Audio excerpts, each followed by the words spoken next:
नमस्कार। बात हिंदी की हो और डॉक्टर लोहिया ना याद आए, हो ही नहीं सकता है। एक चीज़ मैं ये स्पष्ट कर देना चाहती हूँ, ये कोई राजनीतिक पोस्ट नहीं है।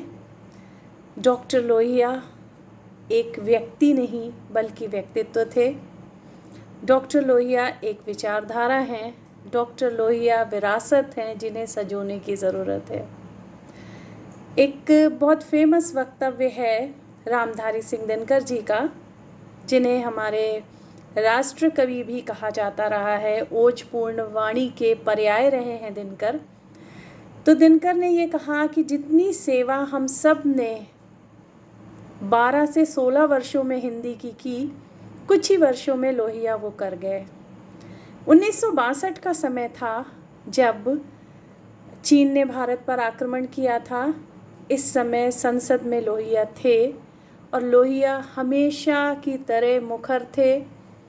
अपनी ओजपूर्ण विद्रोही वाणी से सरकार को एक मजबूत विपक्ष दे रहे थे, जिसके बारे में रामधारी सिंह दिनकर ने अपनी एक कविता एनार्की में उनके लिए 2 लाइनें लिखा, तब कहो लोहिया महान है, तब कहो लोहिया महान है, एक ही तो वीर यहाँ सीना रहा तान है। ये 2 लाइनें लोहिया जी को बहुत अच्छी लगती थी। लोहिया जी हमेशा दिनकर से इन लाइनों के बारे में डिस्कस किया करते थे और वो पूछा करते थे, कहीं व्यंग में तो तुमने ये लाइनें नहीं लिखी हैं?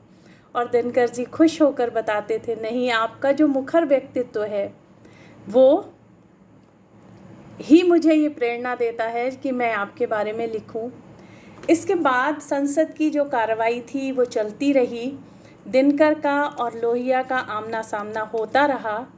लोहिया हमेशा की तरह दिनकर को प्रभावित करते रहे और उसके बाद दिनचर्या नामक एक कविता हुई जिसमें लोहिया के बारे में भी दिनकर ने लिखा। और उन्होंने लिखा कि जो ये लोहिया का संसद में आना था, तब भी माँ की कृपा मित्र अब भी अनेक छाए हैं, तब भी माँ की कृपा मित्र अब भी अनेक छाए हैं। बड़ी बात तो ये है लोहिया संसद में आए हैं, बड़ी बात तो ये है लोहिया संसद में आए हैं। मुझे पूछते हैं दिनकर, मुझे पूछते हैं दिनकर, कविता में जो लिखते हो वह है सत्य, वह है सत्य, या कि वह जो तुम संसद में दिखते हो? प्रश्न बहुत ही ज्वलंत था, क्योंकि दिनकर कांग्रेस के सदस्य के रूप में हमें संसद में उस समय दिखाई देते हैं। तो वो ये पूछते हैं, वह है सत्य या कि वह जो तुम संसद में दिखते हो? मैं कहता हूँ मित्र सत्य का मैं भी हूँ अन्वेषी, मैं कहता हूँ मित्र सत्य का मैं भी अन्वेषी हूँ। सोशलिस्ट ही हूँ लेकिन कुछ अधिक जरा देशी हूँ।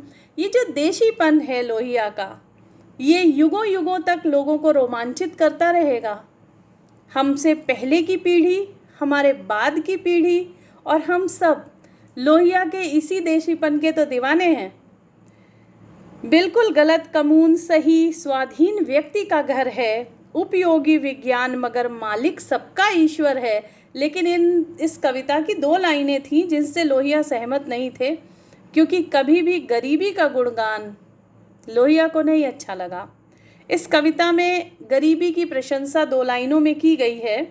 बेलगाम यदि रहा भोग निश्चय संघार मचेगा, बेलगाम यदि रहा भोग निश्चय संघार मचेगा, मात्र गरीबी छाप सभ्यता से संसार बचेगा। ये जो गरीबी छाप सभ्यता की बात दिनकर करते हैं, लोहिया उससे बिल्कुल सहमत नहीं हैं। लोहिया तो एक निश्चल आदर्शवादी थे। गरीबी से, गरीबों से किसी भी तरह के समझौते के समर्थक नहीं थे।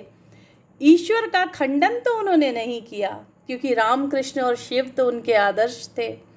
भारतीय स्त्री के लिए वो द्रौपदी का उदाहरण देते थे। सावित्री की सादगी कभी उन्हें रुचिकर नहीं लगी। द्रौपदी का साहस ही उन्हें हमेशा रोमांचित करता रहा। आज लोहिया पर इतना ही, आगे फिर कभी। Thank you.